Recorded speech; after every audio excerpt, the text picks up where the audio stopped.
வரல. எங்க குடும்பத்துல இன்னார் சிலர் ரட்சிக்கப்படாம இருக்காங்க. உங்க கணவனா இருக்கலாம், உங்களோட மனைவியா இருக்கலாம், உங்களோட பிள்ளைகளா இருக்கலாம், யாராவது ரட்சிக்கப்படாம இருக்கலாம்.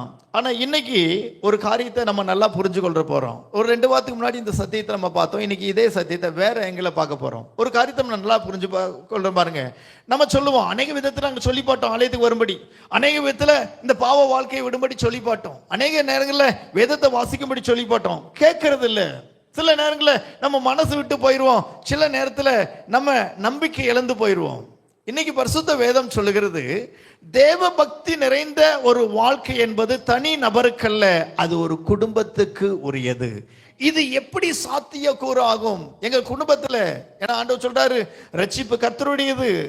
எல்லாரும் ஒரே நேரத்தில் ரட்சிக்கப்பட்டுருவாங்களா? அந்த கணவனை பார்க்கும்போது அவர் ரட்சிக்கப்படுறதுக்கு வாய்ப்பு இல்லை. மனைவி பார்க்கும்போது அவங்க என்ன மாதிரி இந்த தேவ பாதையில வரக்கூடிய வாய்ப்பு இல்லை. பொருளாதாரம், உலகம் அந்த மாதிரி போயிட்டு இருக்காங்க. பிள்ளைகளை பார்க்கும்போது ஃபேன்சிலையும் உலக பாவத்திலையும் போயிட்டு இருக்காங்க. அவங்க கர்த்தர்ட்ட திரும்பது ஒரு இம்பாசிபிளான காரியமா காணப்படுகிறது என்று எத்தனை கேள்விகள் நீங்கள் மனதில் வைத்திருந்தாலும், இந்த காலை வேளையில இந்த முதல் டாபிக்ல நம்ம ஒரு விலையேற பெற்ற ஒரு சத்தியத்தை நம்ம பார்க்க போறோம். பாருங்க, 1 பேதுரு எழுதின புஸ்தகத்தில் 3வது அதிகாரத்தில் 1-2 வசனம் இந்த சத்தியத்தை நமக்கு வெளிப்படுத்துகிறது. 1 பேதுரு எழுதின புஸ்தகத்தில் 3வது அதிகாரத்தில் 1-2 வசனம் பாருங்க. அந்தபடி மனைவிகளே, உங்கள் சொந்த புருஷருக்கு கீழ்ப்படிந்திருங்கள். அப்பொழுது இது பார்க்கும்போது எந்த புருஷன் ரட்சிக்கப்படலையோ அங்க மனைவிக்கு, ஒருவேளை மனைவி கர்த்தருக்குள் வராட்டி அங்க கணவனுக்கு, ஒருவேளை உங்க பிள்ளைகள் கர்த்தருக்குள் வராட்டி இது உங்களுக்கு. இது யாரு கர்த்தருக்குள் வரலையோ அவங்களுக்கு குறித்து சொல்லப்பட்ட ஒரு வசனம் பாருங்க. அவர்களில் யாராவது, இங்க பார்க்கும்போது பரிசுத்த வேதத்துல ஒரு காரியத்தை சொல்லப்படுது. அந்த புருஷன் கர்த்தருக்குள் வரல, ஆனா மனைவி எப்படி இருக்கிறா? கர்த்தருக்குள் இருக்கிறா. அப்படிப்பட்ட ஒரு குடும்பத்தை பேதுரு மாடலா இங்க சொல்றாரு பாருங்க. ஆனபடினால உங்க வீட்டுல இருக்கக்கூடிய சிச்சுவேஷனுக்கு ஏற்றபடி இந்த வசனத்தை நீங்க மாத்திக்கொள்ளலாம். வாசிக்கலாம். அப்பொழுது அவர்கள் யாராவது திருவசனத்திற்கு கீழ்ப்படியாதவர்களா இருந்தால் பயபக்தியோடு கூடிய உங்கள் கற்புள்ள நடக்கையை அவர்கள் பார்த்து போதனையின்றி மனைவிகளின் நடக்கையினாலேயே ஆதாயப்படுத்தி கொள்ளப்படுவார்கள். ஆமென். வேதத்தை மூடிக்கொள்ளுங்க, கவனிங்க. இந்த வசனத்துல ஒரே ஒரு வார்த்தையை நீங்க குறித்து கொள்ள வேண்டும் என்று விரும்புகிறேன். என்ன தெரியுமா?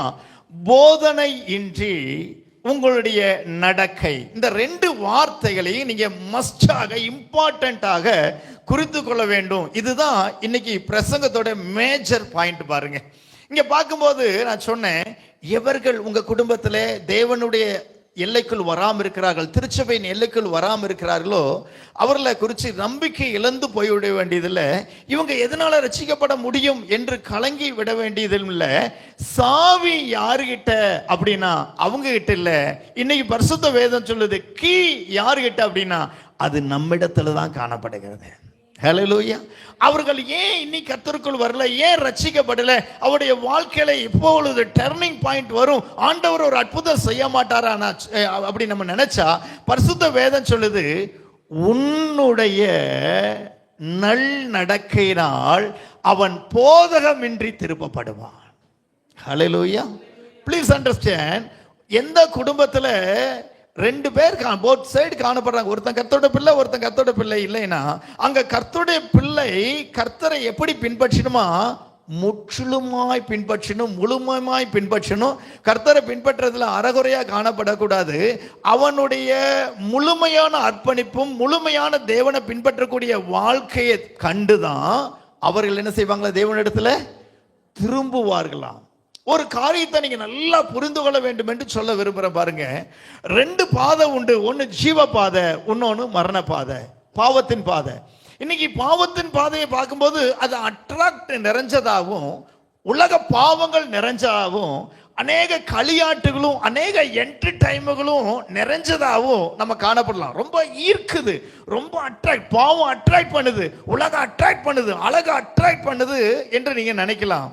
ஒரு காரியம் நல்லா புரிந்து கொள்ளுங்க, அது கர்த்தருடைய பிள்ளைகளை அட்ராக்ட் பண்றதுக்கு அது வலிமை வாய்ந்தது என்று நம்ம நினைக்கலாம்.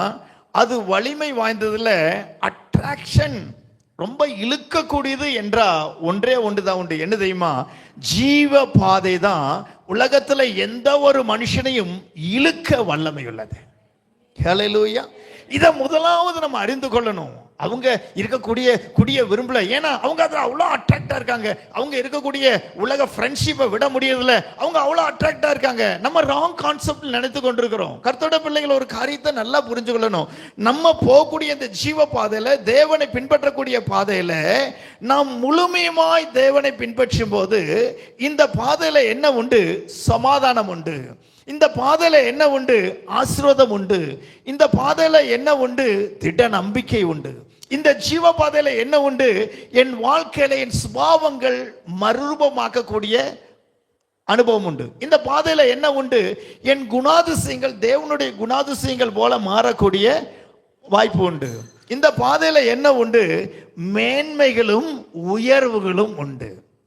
இது அவர்களை நிச்சயமாக பாதிக்கும். ஹல்லேலூயா. இந்த ஜீவ பாதையில தேவன் எனக்கு தருகிற, தேவன் நமக்கு தருகிற, கர்த்தருடைய ஆலயத்துக்கு வந்திருக்கிற கர்த்தருடைய பிள்ளைகள் நம்ம ஜீவ பாதையில போயிட்டு இருக்கோம் பாருங்க, நம்ம தேவ பாதையில போயிட்டு இருக்கோம் பாருங்க. இந்த தேவ பாதையில நம்ம முழுமையுமாய் நம்மளை ஒப்பு கொடுத்து செல்லும் போது நிச்சயமாக தேவன் நம்மை ஆசீர்வதித்து நம்ம உயர்த்த உண்மையுள்ள தேவனா இருக்கிறார். ஏன்னா இந்த ஜீவ பாதை, தேவனை பின்பற்றக்கூடிய இந்த பாதை தான் என்ன பாதையா? மெய்யான பாதை. உபாகமம் எழுதின புத்தகத்துல எடுக்க வேண்டாம், குறிச்சு கொள்ளுங்க. 30வது அதிகாரத்துல பார்க்கும்போது இந்த பாதையை குறித்து சொல்லப்பட்டிருக்கு. இது எப்படிப்பட்ட பாதையா? ஆசீர்வதிக்கப்பட்ட பாதை. இது எப்படிப்பட்ட பாதையா? மேன்மையான பாதை. இந்த பாதையில தேவன் முன் சொல்கிறார். இந்த பாதைக்கு தொடக்கம் இருக்கு, ஒரு முடிவு இருக்கு. இந்த பாதையில நம்முடைய வாழ்க்கையில மேன்மைகளும் உயர்வுகளும் ஆசீர்வாதங்களும் நம்முடைய குணாதிசயங்கள ஒரு தெய்வீக மறுரூபமும் காணப்படும். இந்த பாதை நிச்சயமாகவே மற்ற உலகத்தாரை என்ன செய்யுமா? இழுக்கக்கூடிய பாதையாக காணப்படும். ஹல்லேலூயா. எப்படிப்பட்டதா இருக்குமா? கவர்ந்திருக்கக்கூடிய பாதை. ஏன்னா அவர்கள் போகிற பாவ பாதையோ, அவர்கள் போகிற சிற்றின்ப பாதையோ, அவர்கள் போகக்கூடிய பாவத்தின் அடிமைத்தன பாதையோ, நான் தேவனை பின்பற்றும் போது நான் பெற்றுக்கொள்கிற இத்தனை ஆசீர்வாதங்களையும் அவர்கள் பெற்றுக்கொள்ள முடியாது. ஏன்னா மரணத்தின் பாதையோ பிசாசின் பாதையோ தம்மை பின்பற்றி வரக்கூடிய ஜனங்களுக்கு என்னத்தை தராது? நன்மையை தராது. அதனால்தான் பரிசுத்த வேதத்துல பிரசங்கில பார்க்கும்போது 10ல பார்க்கும்போது பணப்பிரியன் பணத்தினால திருப்தியாவது இல்ல. 5:10 நீங்க பாத்தீங்கன்னா பணப்பிரியன் பணத்தினால, அது ஒரு எக்ஸாம்பிள் தான். அதே மாதிரி நீங்க என்ன பார்த்து வேணா போட்டுக்கலாம். குடிப்பிரியன் குடியினாலே திருப்தியாவது இல்ல.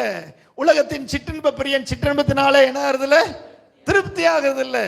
இளையகுமாரன் தூர தேசத்துக்கு போயிட்டான். எதுக்காக போனா? பாவ வாழ்க்கை வாழணும், பாவத்தை அனுபவிக்கணும். அதுக்குதான் தூர தேசத்துக்கு போனான் பாருங்க. அந்த தூர தேசத்துல அவனுக்கு திருப்தி இருந்துச்சுன்னா அவன் இருந்திருக்கலாமே, சந்தோஷமா இருந்திருக்கலாமே. அங்க போய் அவனை எது இழுக்கு தெரியுமா? தகப்பன் வீட்டின் நீதியின் பாதை அவனை இழுக்குது. Please understand. இது நம்ம தெளிவா புரிஞ்சுக்கொள்ள பாருங்க. இல்லாட்டி அவங்கள திருப்புறது நம்மளால கூடாது. அவங்க ரொம்ப இன்டெப்தா பாவத்தில் இருக்காங்க. அதுல அநேக விதமான இன்பங்கள் உண்டு. ஆனால் மீண்டும் இந்த பாதையில வரமாட்டாங்க நீ நினைக்கலாம். தகப்பன் வீட்டுல பரிசுத்தம் இருந்துச்சு, தகப்பன் வீட்டுல நீதி காணப்பட்டது. ஆனா இளையகுமாரன் அதை விரும்பல. அவன் விரும்பினது தூர தேசத்துல காணப்படக்கூடிய பாவ வாழ்க்கையை விரும்பினா பாருங்க. அவன் போனா, ஆனா அந்த பாவ வாழ்க்கை அவனுக்கு என்ன தர முடியல? என்ன தர முடியல? திருப்தியை தர முடியல. ஏன்னா எரேமியா புத்தகம் 14 பார்க்கும்போது ஆண்டவர் சொல்றாரு, என் ஜனங்கள் நான் அளிக்கும் நன்மையினால கர்த்தர் மாத்திரம்தான், இந்த ஜீவ பாதை மாத்திரம்தான், இந்த தேவ பாதை மாத்திரம்தான் ஒரு மனுஷனுக்கு மகிழ்ச்சியும் திருப்தியும் நிறைவும் மேன்மையும் உயர்வும் தரக்கூடிய பாதை. ஆனபடினால இளையகுமாரன் பாவம் அவனை இழுக்குது, அது போயிட்டான் பாருங்க. ஆனா அங்க அவனை எது இழுத்துச்சு தெரியுமா? தகப்பன் வீடு இழுக்குது. ஹல்லேலூயா. எது இழுக்குது? தகப்பன் வீடு இழுக்குது. அங்க அவன் எல்லா பாவத்தையும் டெஸ்ட் பண்ணிட்டான். வாழ்க்கை கையில இருந்து எல்லா ஆஸ்திகளையும் இழந்து போயிட்டான். அதுக்கு பின்னாடி அவனை ஒரு காரியம் இழுக்குது. பரிசுத்த கடந்த நாட்கள் நம்ம தியானிச்சு பாருங்க.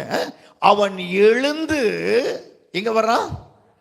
அப்ப காந்த மாதிரி இது அவனை இழுக்குது பாருங்க. பாவம் இழுத்துது, அது டெம்பரவரி. அங்க போய் பார்த்த பின்னாடி அது ஒன்னும் தரல, எல்லாத்தையும் பிடுங்கிருச்சு.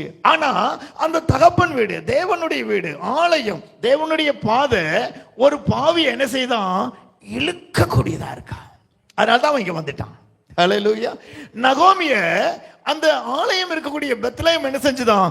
இழுத்துச்சான்.